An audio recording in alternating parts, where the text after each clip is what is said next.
Supreme court के हुक्म पर अमल दरामद कैसे किया जाए, इलेक्शन कमीशन का इजलास शुरू। Chief election commissioner Sikandar Sultan Raja बजरिया वीडियो लिंक शरीक। सेक्रेटरी इलेक्शंस और लीगल विंग्स के सरबराहान की ब्रीफिंग।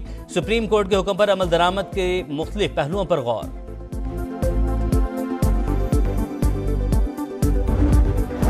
तहरीक इंसाफ की चीफ इलेक्शन कमिश्नर तमाम अरकान को 20 जुलाई तक मुस्तफी होने की मोहलत। 21 जुलाई को रेफरेंस दायर करने का ऐलान। रेफरेंस मरकज और चारों सूबों से दायर किए जाएंगे। खैबर पख्तूनख्वा हुकूमत फरीक होगी।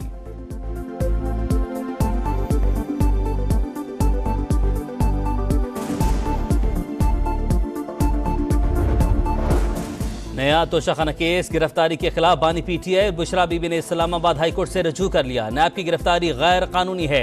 रिहाई और किसी भी मुकदमे में गिरफ्तारी हाईकोर्ट के हुक्म से मशरूत करने की इस्तदा। केस में नैब टीम की अडयाला जेल में तफ्तीश का चौथा मरहला भी मुकम्मल। नैब टीम ने बानी पीटीआई बुशरा बीबी से तफ्तीश की।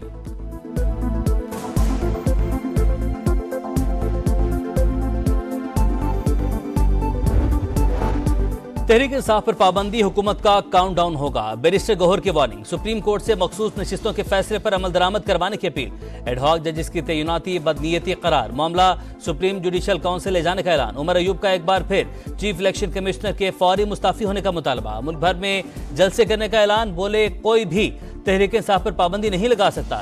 शिबली फराज बोले पीटीआई पर पाबंदी के मामले पर पीपल्स पार्टी और नून लीग सहूलतकार हैं। पार्लिमानी पार्टी इजलास के बाद अरकान का पार्लियामेंट से सुप्रीम कोर्ट तक एहतजाजी मार्च।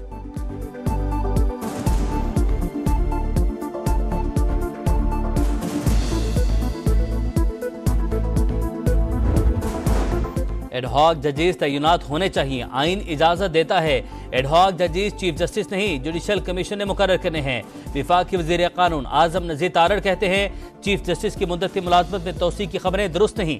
हालिया फैसले से सुप्रीम कोर्ट ने एक जमात को मजबूत होने का मौका दिया। 8 जजेस ने मखसूस नशिस्तों के केस में आइन री राइट किया। पीटीआई रहनुमाओं पर आर्टिकल 6 का केस मेरिट पर बनता है।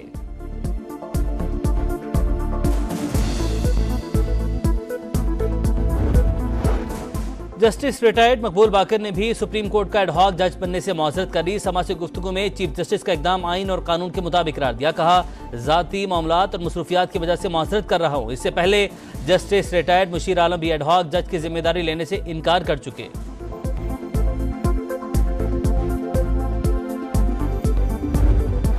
दुनिया की सबसे बड़ी बस साज कंपनी यूटोंग का कराची में इंट्रासिटी और ईवी बसेस का प्लांट लगाने का फैसला। वजीर ट्रांसपोर्ट सिंध शर्जील मेमन ने खुशखबरी सुना दी। कहा प्लांट का काम 3 माह के अंदर शुरू हो जाएगा। मंसूबे से सनतों को फरोग और नौजवानों को रोजगार मिलेगा। ज़र मुबादला की बचत होगी।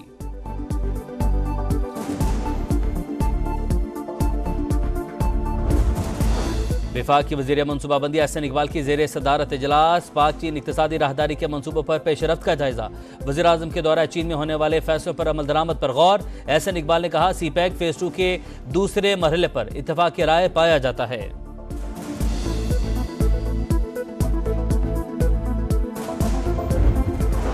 ओमान में दहशतगर्द हमले की तहकीकात में पेशरफ्त। 3 हमलावर ओमानी शहरी और भाई निकले। पुलिस हुकाम ने तस्दीक कर दी।